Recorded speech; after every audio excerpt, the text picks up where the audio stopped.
Tonight, full of life but failed by the system. An inquest into the death of a mother of two finds hospital neglect and valid feelings of emotional abuse contributed to her death.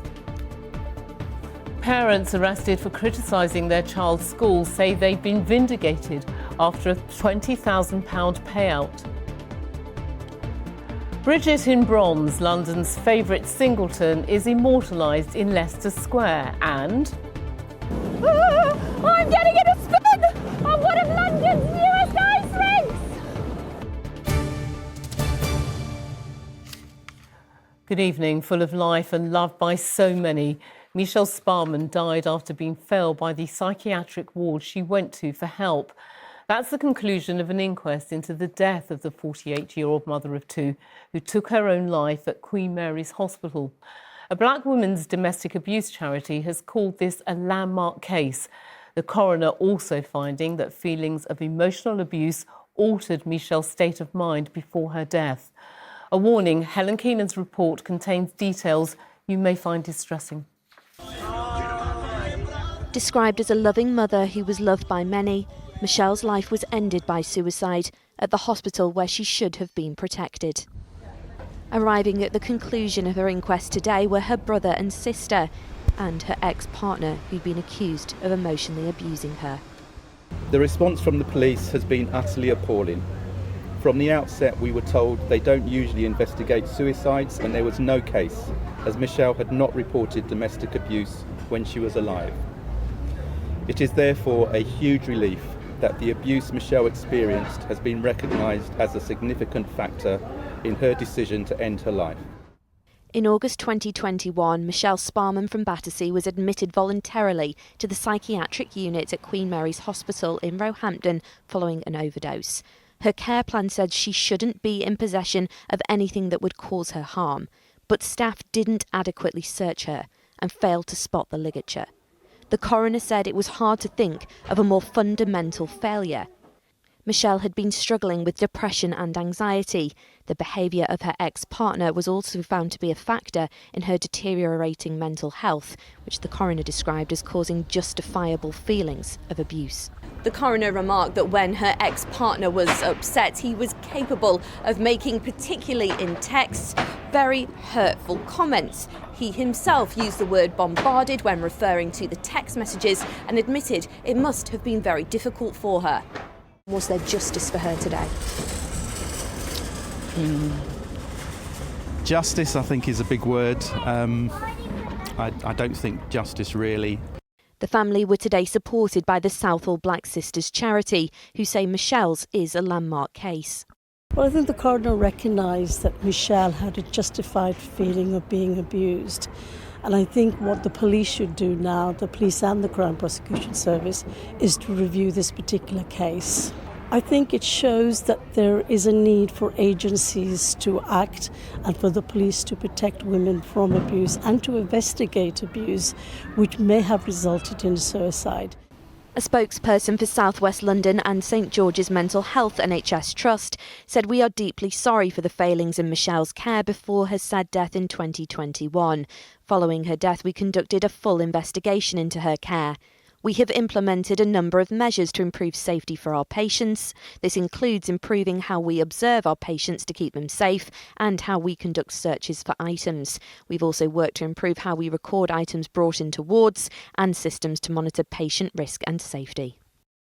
A prevention of future deaths report is being sent to NHS England to recommend changes nationally on how to record items being brought onto wards. Michelle's family have said they hope the coroner's findings will contribute to helping other women. Helen Keenan, ITV News. If your loved one is affected by any of the issues raised in Helen's report, there's help and resources available on our website. That's itv.com/London. Former Met police officer David Carrick will not be giving evidence in his defence in his sexual abuse trial. He's accused of sexual charges against a 12-year-old girl in the 1980s and raping a woman during a toxic relationship more than 20 years later. He denies the allegations. Carolyn Sim is at the Old Bailey. Carolyn, what happened in court today? Well, the prosecution summed up their case for the jury against David Carrick and said that his decision not to give evidence in the witness box was a deafening silence. KC Tom Little told the court that Carrick knew his case would have fallen apart if he'd faced questions. He said he would never have been able to explain the similarities between the 71 sexual offences Carrick had pleaded guilty to in 2023 and these 9 new allegations against him. Now, there are 2 women involved in this new case. One woman was just 12 years old when she claims that Carrick indecently assaulted her. He was a teenager at the time. The other woman was in a relationship with him between 2014 and 2019. Now, the prosecution said today that what's now clear is that Carrick started his sexual offending from a very young age. And they said later, while he was a serving Met police officer, he must have felt invincible. The jury also heard that in a police interview, Carrick claimed both of these women had made up the allegations because of the Me Too movement and because they wanted money. But the prosecution said that these women have every reason to make a claim for compensation. Well, Carrick denies all the allegations against him, and tomorrow we will hear the defence close their case here at the Old Bailey. Carolyn, thank you. A couple who were detained for 11 hours after complaining about their child's school in a WhatsApp group say they've been vindicated after police admitted their arrest was unlawful. Maxie Allen and Rosalind Levine were arrested at their home in Boreham Wood in March. They were taken in for questioning on suspicion of harassment, malicious communications and causing a nuisance on school property, but no further action was taken. The incident sparked a public debate about the threshold for police intervention. Sam Holder reports.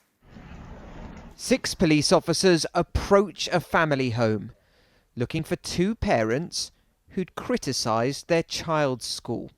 They said, you need to go in the living room. So I walked into the living room. And by this point, my heart's going so fast because I almost knew they were going to tell me that my daughter, Sasha, was dead. That's what I thought. And I thought I was just going to collapse. And it was when I walked into the living room that they placed me under arrest. A second later, it sinks in and I'm thinking, what the hell? What am I being arrested for? It was for suspected harassment and malicious communications, in part due to messages on a parent's WhatsApp group. Rosalind and her husband were in a dispute with Cowley Hill Primary School over the appointment of a new headmaster. It's where their daughter, who has special educational needs, attended, and they'd been banned from the school site. The school claims the couple sent a very high volume of emails and upsetting and derogatory social media posts. I called her a control freak. There were never any threats. There was never any bad language. There was never any threats of violence. They were all perfectly legitimate emails about school issues. Their other daughter, who's 3, witnessed her parents being taken away. I felt like I was in a nightmare because I've never been arrested before. Hopefully never will be again. I don't mix in crowds of people that do get arrested. So to be sitting there, I felt like I was in some sort of TV show. Hertfordshire police now accept they were wrongfully arrested, and the couple will get £10,000 each in compensation. In 2024, Hertfordshire was the worst performing police force in England and Wales when it came to catching and charging burglars. Last year, only 12% of crimes were actually solved, which begs the question, with resources so stretched, why was a decision made to send a team of officers down to arrest parents for WhatsApps about their school? Especially when they could have just been asked to come and attend an interview at the station under caution. Sam Holder, ITV News. A man's been jailed for 13 years for his part in the murder of a 16-year-old Cameron Smith in 2021. 22-year-old Romario Gordon was found guilty of Cameron's manslaughter.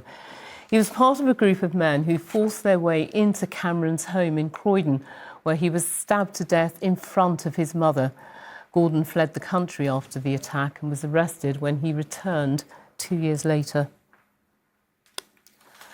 People in the capital working to help asylum seekers and refugees have said government reforms on immigration will leave vulnerable people in limbo.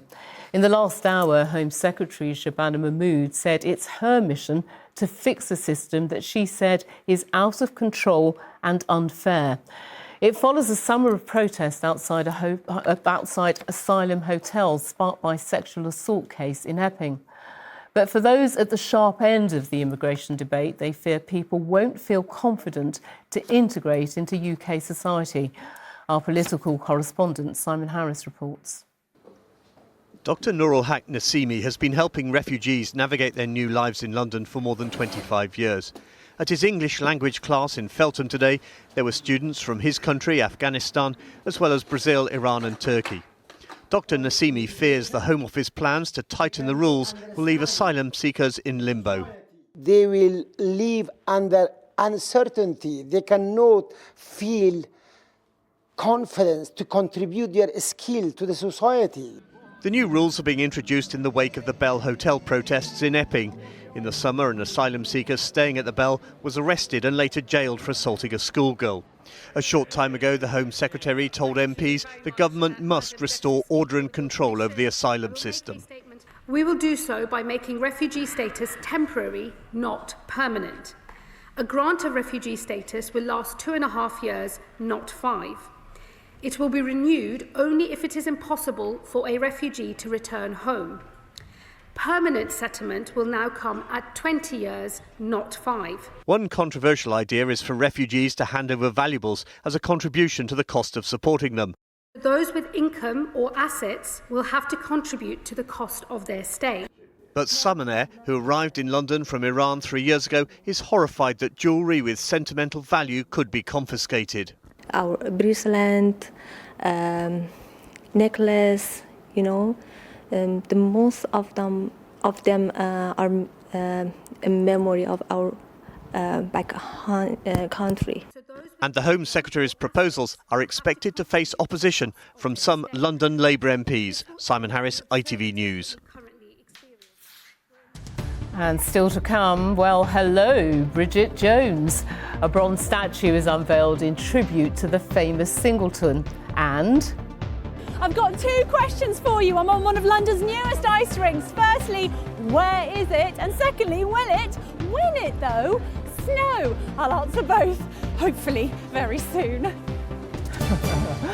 But first, to one of the nation's favourite festive films.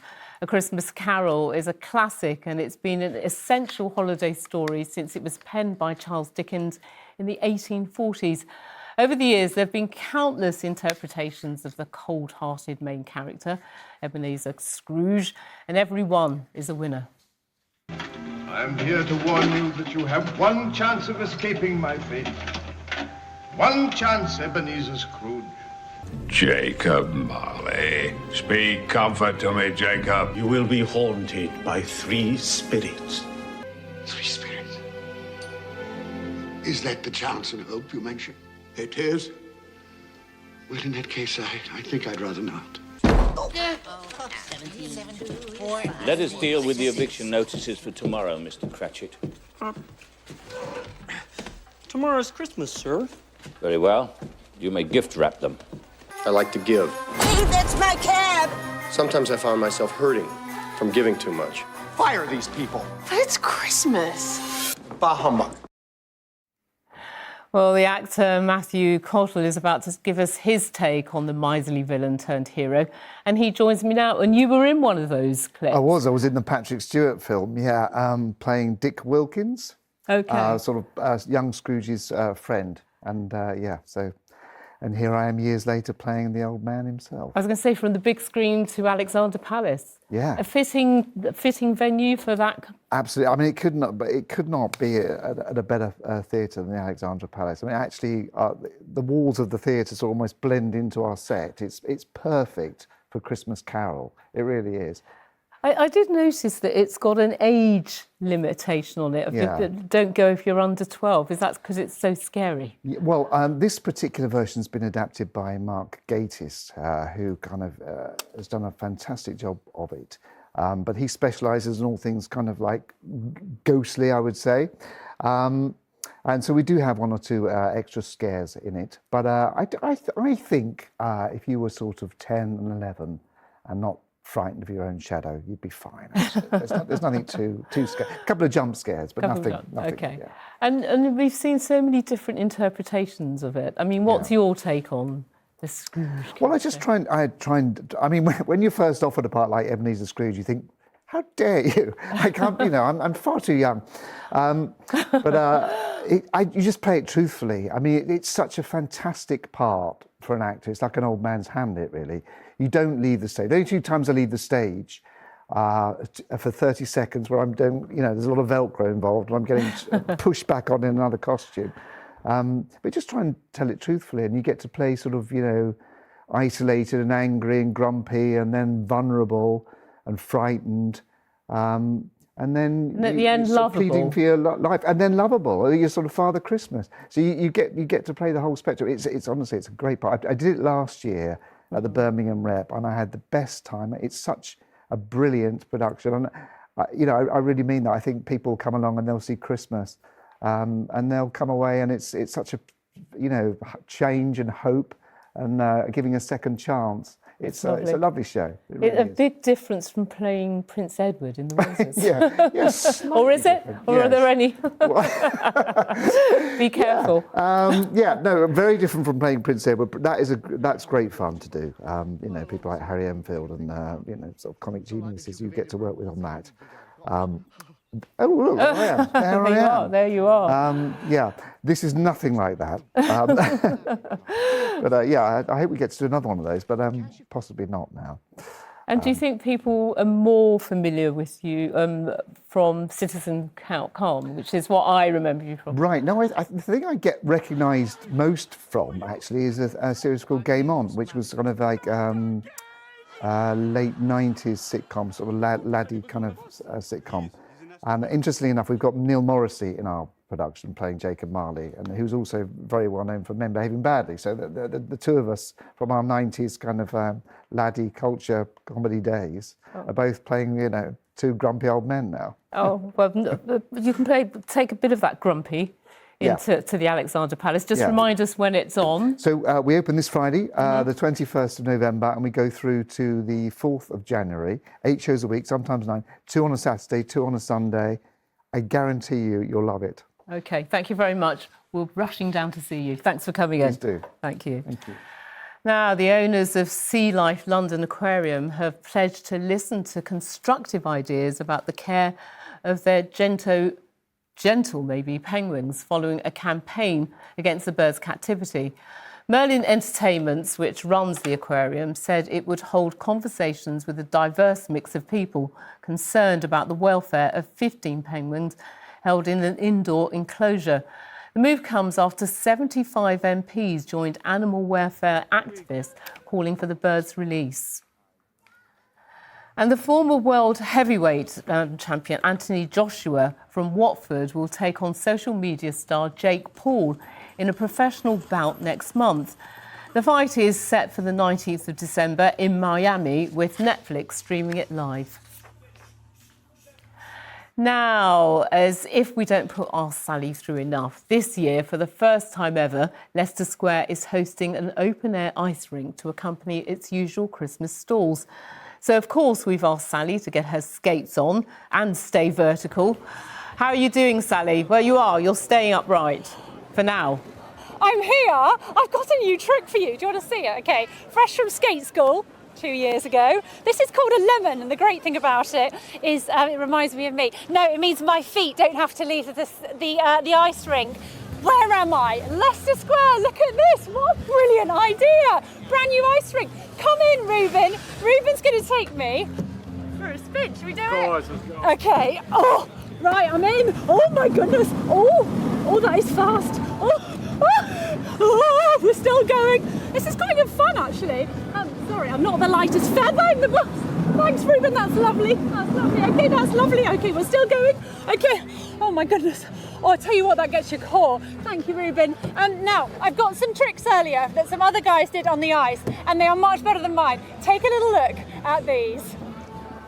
With a knee slide. Check out Jerome. Whoa. Here comes Zane. Whoa. Oh my goodness. that on camera. We got that on camera then. Proud of himself, and I'm proud of you too. Thank you. Right, and with Ed now, still standing. As is Ed, who hasn't got skates on. You're a brave man. I'm Slippery very shoes. sorry about that. Ed, this is just so genius. When you came up with the idea, you must have been like, why didn't we do this ages ago? Well, it was one of the, like, you know, we're in central London. What says Christmas more than an ice rink? And it's, you know, people say it's like the Rockefeller Centre in New York. It feels wonderfully festive, and we've got off to a great start. So it's a really, I'm very pleased we had the idea, just maybe a few years late. No, it's never too late. Now, we have had awful weather. It has been wet, it's been warm, nightmare for ice. I mean, was it awful the first few weeks? I mean, it was challenging, shall we say. I mean, I think that it's not the time to open an ice rink in 16, 17 degrees, but we are cold and lovely and chilled now, so we're all much more chilled because of that. So yeah, we're very happy. When you saw the forecast, you were like, hallelujah. It was a moment of going, why are we opening this at the beginning of November? But now it's all good and people are loving it. Oh, that's brilliant. Well, you've got a nice 15-minute rollover, so if you come in and get on quickly, you can also go on Ed, get yourself one. Oh, here we go. Can't come on the ice and not have a Bailey's hot chocolate. Chin chin, my Delicious. dear. Chin, We're going to chin. drink this and do the weather. I'll see you in a sec. Here we go. Yummy.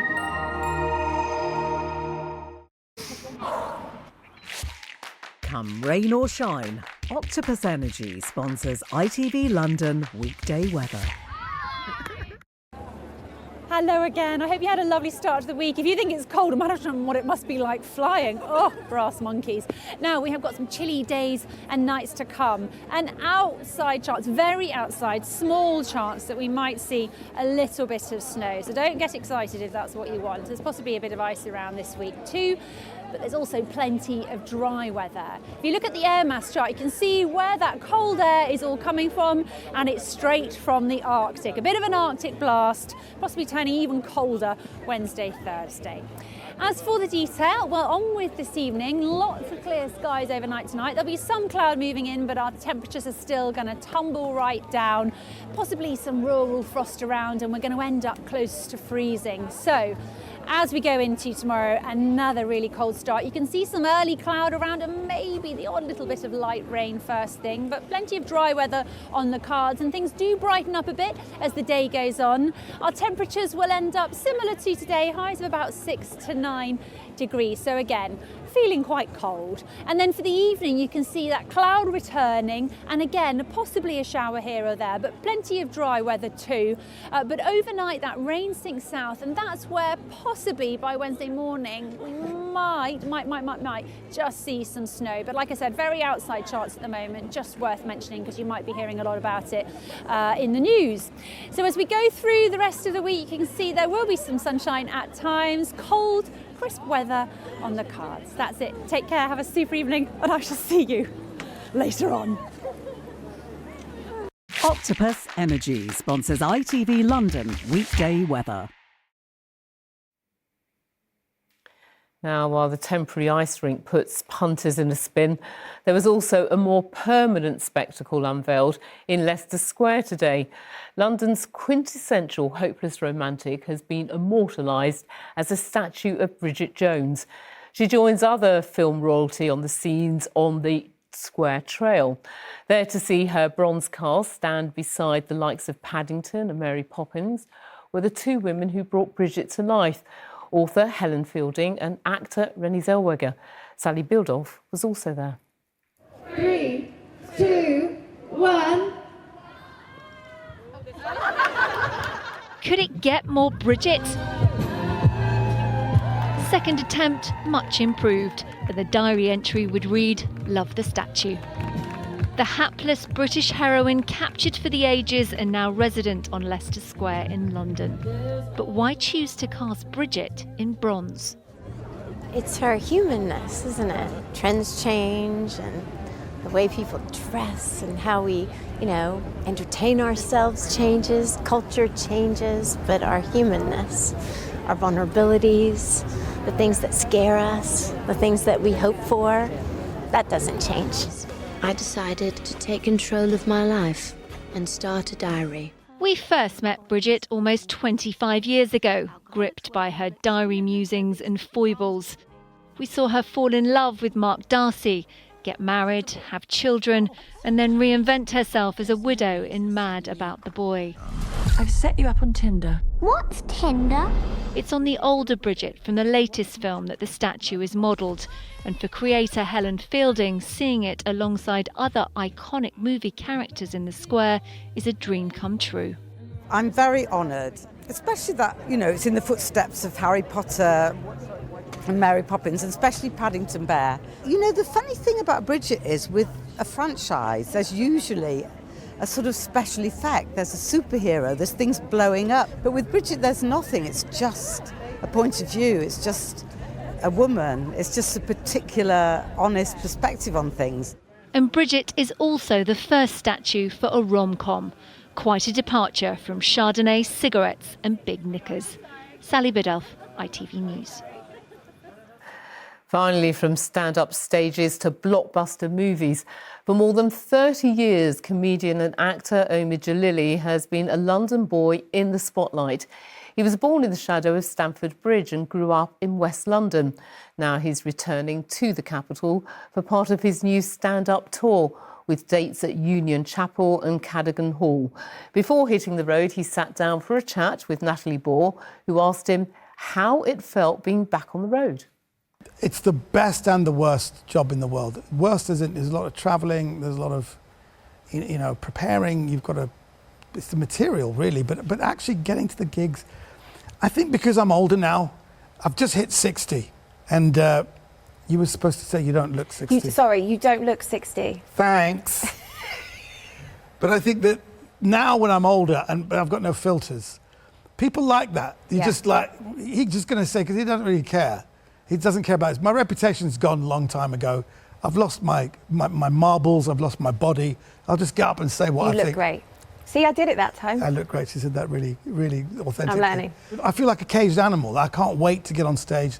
You know, like when you drop your phone, you just kind of go, you know what, I'll buy another one. What were those early days like on the comedy circuit for you? When I first started doing it, it was I was seen as an anomaly. I was seen as the diversity. But it was only when Whoopi Goldberg, I did a show with her, and she made me promise to keep doing stand-up. So it was really, I'm very thankful to her, because she goes, you're also going to inspire lots of people. And it's so lovely to get messages from people like Ramesh Ranganathan, Guz Khan, lots of these younger comedians who are fantastic. And if I had any say in anything they do, it's extremely wonderful. I need to talk to you about movies, because you've been in quite a few, The Mummy being your first. Yeah. Was being part of Hollywood always part of your plan? I think when I was going to see films when I was younger, I did want to be in films. And I kind of fell into stand-up comedy by accident. But when the first Hollywood break came, which was The Mummy, it was an amazing experience. He was just looking for a good time. We realised when you do your job, and the film came out way better than we thought. I didn't realise that I had a career, because that movie saved the studio. Universal Studios was about to go under, but The Mummy came in and made like 660 million in the first year, saved the studio. So Universal Studios just kept recommending all the actors in the film The Mummy, and everyone said, oh, they're in The Mummy, so they must have some kind of gold dust about them. So very soon after that, I did Gladiator, I did Spy Game with Robert Redford and Brad Pitt. So I was just very, very lucky. Well, good luck with the rest of the tour. Thank you. Thank you. Great to talk to you. You too. And that's it from us. The evening news is next with Charlene, and I'll be back with the late news after news at 10. But for now, from all of us on the London team, enjoy your evening. Bye-bye.